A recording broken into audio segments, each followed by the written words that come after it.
આ જો અમારા ગામની અંદર સરપંચ આ જો કોઈ સાફ સફાઈ મૂકેલી કરતું નથી.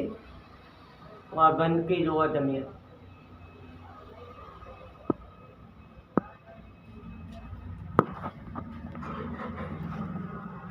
આ જો ગંદકી આનાથી લોકો બીમાર પડી શકે છે. પણ આ જો સાફ સફાઈનું કામ સરપંચનું હોવું જોઈએ, એ છતાંય સાફ સફાઈ બનતી નથી.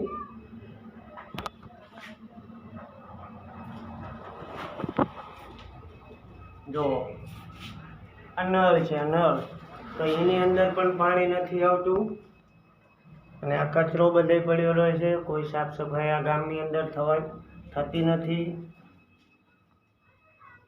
આ છે અમારા ગામ રિયાથલની મૂતરડી. જોઈ લો, તમે જોઈ રહ્યા છો.